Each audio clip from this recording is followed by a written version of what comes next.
Quick video showing what I got from the EMDRC car boot sale. Instead of their annual Hamfest, the Eastern Mountain District's radio club decided to do something different, requiring a lot less organising, much simpler event, and potentially a little bit easier for sellers as well. Instead of hiring a hall with a large scale event with hundreds and hundreds of people, they decided to go for a smaller event at their club rooms. And so it was half car boot sale and half of it was tables in their club rooms. So a smaller event didn't quite attract people from long way away, but there is still good attendance and some really good stuff. A lot of bargains to be had. So yep, all this pile of stuff in front of me is what I picked up. Some of it for not very much, other bits even free at the end. So really good event, and hopefully they'll be holding more of them this year and next year. So what did I get? And let's have a look inside some of the bits and pieces, and some of them might work, some of them might not. The bits could be handy, and you seem to like watching these what did I get videos, so yep, let's get stuck into the junk that I got. I've actually always wanted a metal detector. I've looked up circuits thinking maybe I should build one day, because being so near the beach I could go down and run this over the sand and see if I can find stuff that's useful. But anyway, never got round to it, so when this came up at the right price, well, I couldn't say no, could I? Just to give you a bit of a close-up, this is pretty old, I'd say late 70s, early 80s. Around this era, the price of gold was going way up and metal detecting was becoming popular as a hobby. It's still got the old phone number, before they added the extra digit there. So, yep, and Stick Smith Tracker TR Discriminator. And it's pretty simple, pretty light. Doesn't even have a headphone socket. It's just a speaker, 2 controls, and a sensing loop thing. And yeah, it's probably, there's probably a couple of coils there, and when it goes near a metal, then it upsets the beat frequency oscillator and you hear various tones and things. Anyway, we'll just turn this thing on, and well, at least it's making a noise. There's a DS and TR, a thing called a tuner. I'm guessing that this is varying the frequency of one of the oscillators possibly, and when you put them near the bit of metal, it detunes it and you get different beat notes. But anyway, this is on the DS side. Well, there's plenty of bits of metal things here, so let's just, as you just heard, the thing went beep when I put it near metal, and when I moved it away from metal, it stopped. I'll have to read up, because there's a tuner control and a balance control. Now, I think there are different types of metal detectors. There are BFO ones. This one may be a little bit more advanced, not quite sure, but oh, that's when I put it near the camera tripod. So yeah, with just air, it's detecting metal about 30 centimeters away. Don't know how it will go with sand. You can set this just to the point of it oscillating there, as you can on the other side.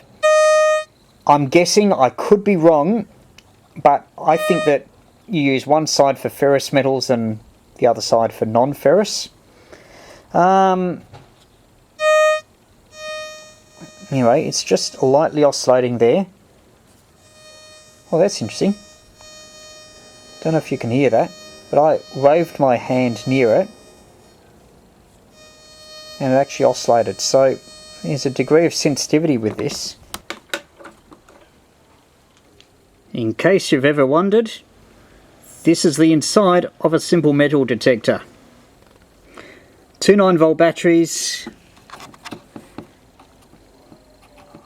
There's the wires from the sensing coil and a printed circuit board. All the bits are on the other side. Batteries, alkaline, 9-volt. Let's do the tongue test. Surprisingly, a large amount of life in them. Here's a bit better view. Oh, look at the little speaker. I don't know if this is the original or a replacement. I suspect a replacement. There's this tiny little speaker on this big grill. And I don't think they had speakers that small in the early 1980s. A Tecna XRC JT, that's what it's got on the circuit board. And it's pretty cheap. Have a look at the batteries just rattling around in the box there. But you can see a bit of plastic, so it stops it going completely all over the place. And here's the other side of the circuit board.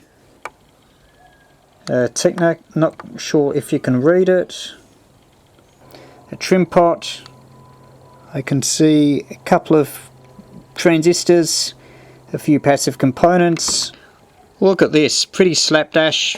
Just a couple of resistors soldered to the potentiometer, and then the circuit board. What's this big blue thing? Maybe it's a tantalum capacitor. They sure made them big in those days.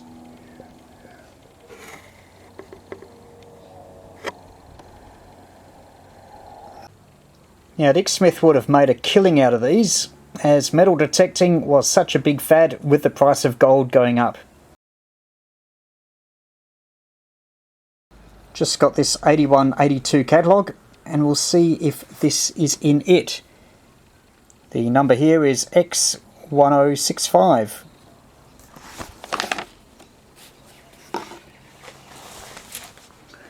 Well, there's a couple of kits. The ETI metal detector, an induction balance metal detector at a bargain price. Yes, you waited a long time for a detector this good and this reasonable, but here it is from Electronics Today International, the equivalent of many induction balance detectors in the hundreds of dollars bracket.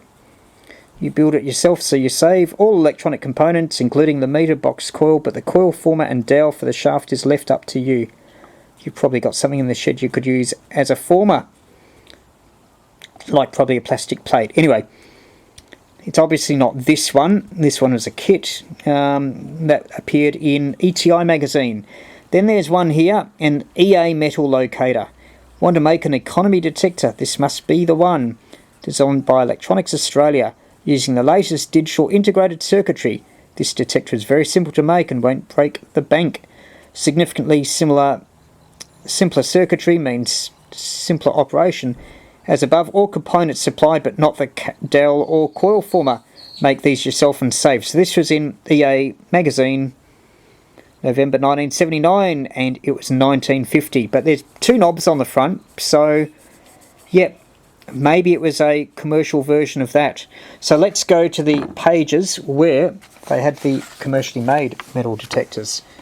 Well, I don't think it's any of these either. The brand new Dick Smith microprocessor controlled metal detector, and it's easy to use. The catalogue number there, Y1066. Now, with Dick Smith there, catalogue numbers, if you remember them, X's were often computer things. D's were often the amateur radio and communications and CBs. Resistors were R's, in fact I think capacitors were R's as well. The semiconductors were Z's, and the Y category, like there, is basically your fun electronics, some of your consumer type stuff. But yeah, Y was for fun in their catalogue numbering system. So this was $149. It says this is not a toy BFO type metal detector. This unit is so easy to use, says Dick Smith. There's two controls on here and a speaker.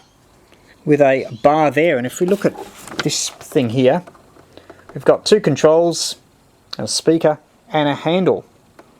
One thing is called the tuner, the other is called the balance, and we'll just fiddle with those a bit later on. But anyway, I reckon this one looks, actually, just looking at the detector coil head, let's compare it with the thing we've got here.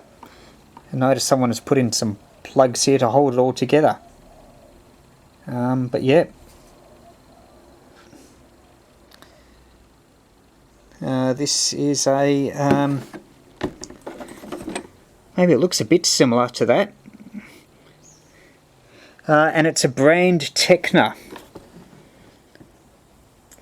whereas this was called the Dick Smith one. It's called the Trachetea Discriminator. But the Techna, the IC in there was Techna, so maybe it is a cheap version of this. It says this is made in the USA by world's largest metal detector company. Includes an integrated circuit discriminator designed by a brilliant US ex-military engineer. So yeah, $149. Discriminates between rubbish and treasure. And there's this super duper one, $525, obviously in a two spare coils, obviously in a much higher class. And anyway, this talks about, yeah, this is obviously the advanced model, but $500 in 1982-81 money was a lot. Probably a couple of weeks' wages. So yeah, yeah, lots of knobs and buttons, and pretty much a high-grade machine. So yeah, this unit is neither of those, but possibly a cheaper version of the one you see here. This one's in a bag, $1 UHF-CB. Not only that, but it's got batteries. As you might be able to see, it's reading full scale there. And 3 AA batteries. Now, this particular radio, the Uniden UH-040, probably doesn't mean a lot to people outside Australia, but this was an absolute classic model when it came out. I'd say in the early 2000s, because at the time, UHF handheld radios were still quite expensive. There was a 40-channel handheld that did FM. They cost hundreds of dollars. Some of them put out 5 watts, some of them put out a bit less. Some of them, there was one I think only had 16 channels and a mechanical switch, so didn't even cover the full 40-channel as it was then UHF-CB band. But this one, nice and small as you can see, could fit in a hand. It didn't have an external antenna, so all it had was this. But a great thing about it was that it took AA batteries. And AA batteries are pretty versatile. You can get them in good amp hour ranges for if you want to go rechargeable, or you could just use alkalines. Anyway, they have got good battery life. And later models of these sorts of radios often went for AAA batteries, which had way less battery life. And also, maybe people in the advertising department thought, oh, this antenna's a bit awkward and ugly, they'll make the antenna maybe half the length or a third the length. Anyway, that reduced the RF performance. But anyway, this radio has an antenna. It's still not a full quarter wave on UHF. A full quarter wave would be about double its length, but it's still quite good. And this was a classic model.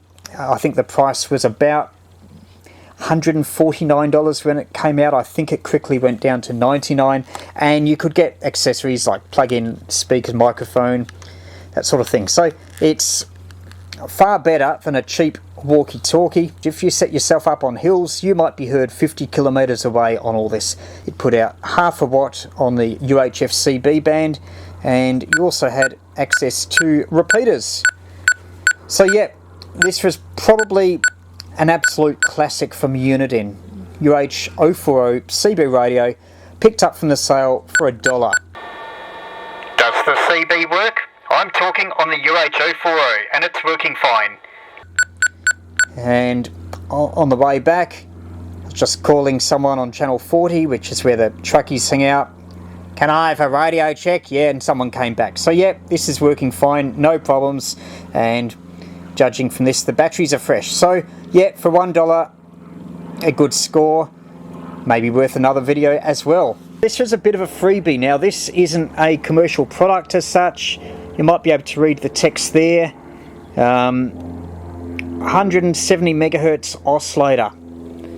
And look at the circuit board. It's like a one-off, and there's a few bits soldered across the bottom tracks.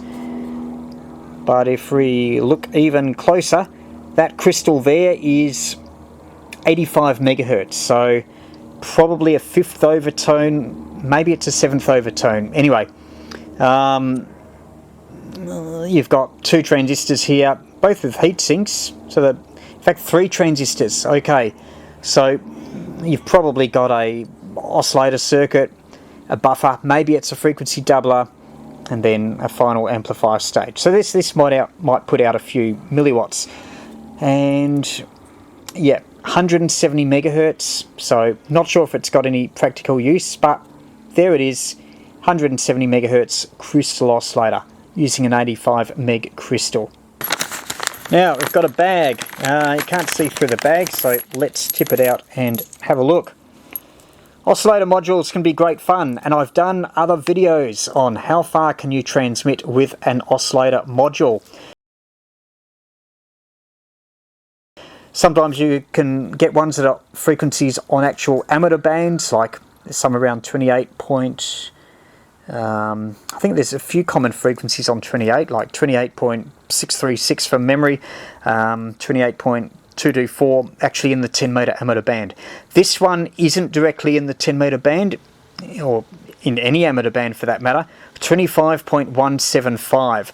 But with these oscillators, one of the things about them, I think their output is square wave, and exactly double this puts you safely in the 6 meter band. So double that and you get 50.350 megahertz. So that's a bit away from the DX stuff around 50.110.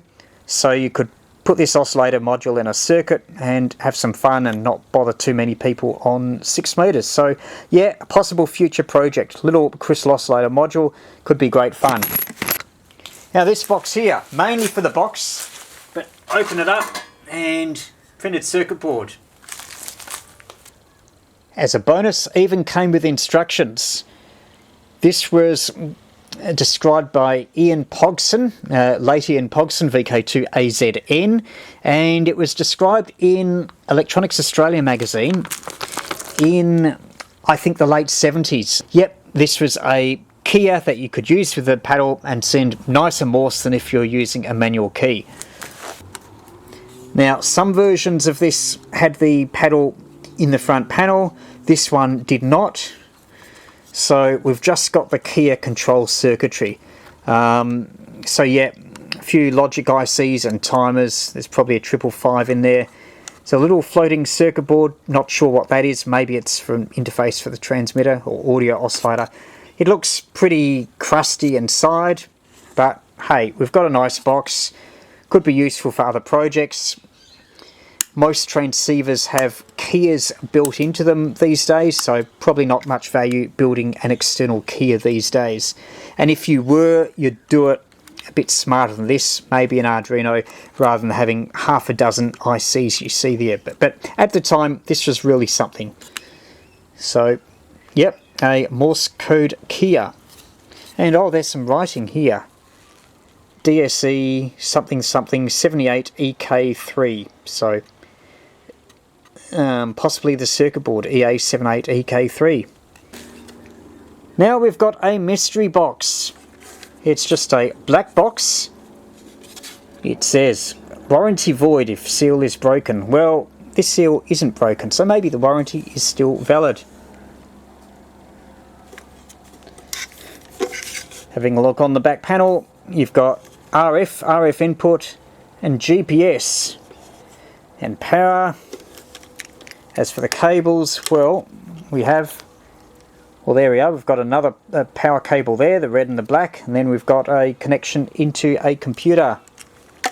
And if we look at the fine print on the back, Seagull LX, factory installed options, WCDMA, so maybe it's band 800, maybe it's 800 megahertz, maybe it's some sort of CDMA phone thing. And then it says 3GPP, WCDMA Pilot Spectrum Analyzer, GPS navigation.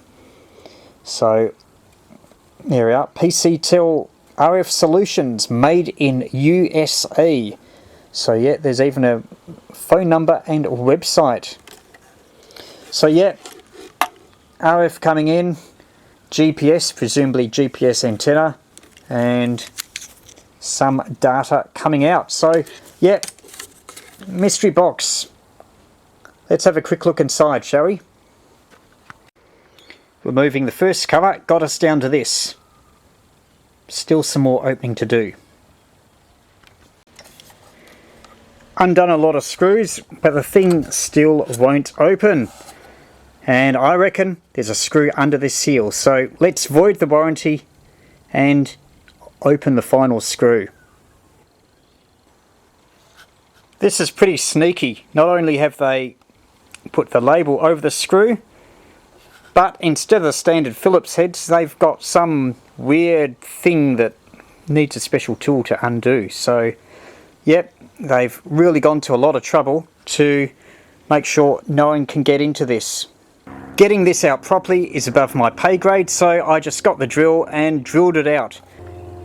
Now we're in like Flynn, and it really is a beautiful professional piece of electronics. There's the signal from the GPS. This is presumably the GPS receiver. That's on a little board. Then there's other stuff, and in there's a 10 meg crystal oscillator module, other bits and pieces, and right under here there's another board with lots of electronics. So yeah, lots of little bits on here, all surface mount, really well built, would have probably cost a fortune. Anyway, if you've got any thoughts on this device, the Seagull LX by PCTEL, it's actually PCTEL RF Solutions, then let me know. Another mystery box, looks more homebrew, got it for the box more than anything. It is super light, there's just 3 sockets, maybe for a split supply rail, and 3 BNCs mysteriously labelled in 1, in 2 and out. Let's crack this thing open. It's the luck of the draw, and the answer is nothing. Nothing inside. Makes it just right as an enclosure for your latest project. Really, really nice box. Made by Horwood Instrument Cases and Box. So, very famous manufacturer. Really well made, and certainly far better than anything I could make myself. Right at the end, some stuff was being given away. We have in this metal box, great RF shielding there, this circuit board. Any clues? Well, we know that it's made in Singapore, and transmit and receiver 450 megahertz channel 1, 470 megahertz channel 2, and yeah, it looks like some receiver circuitry, lots of IF and other cans. There's a crystal there,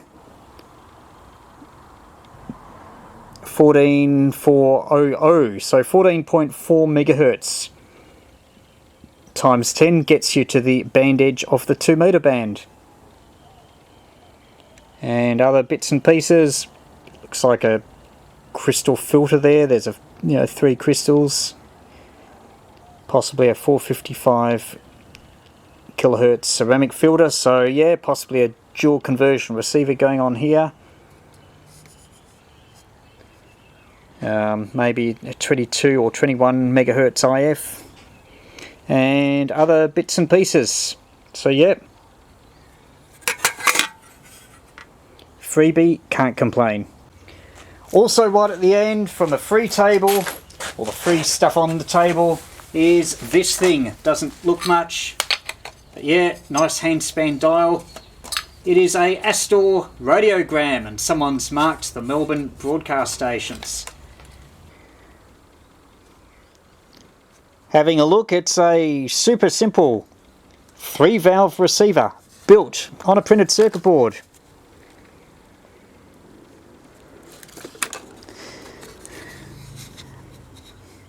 Great thing about it is look at this beautiful tuning capacitor.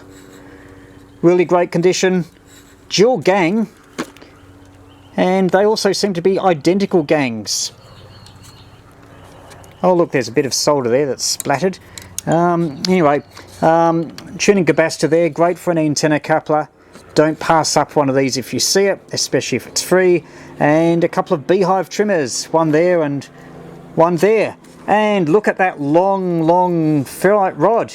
It must be about 20 or 25 centimeters long.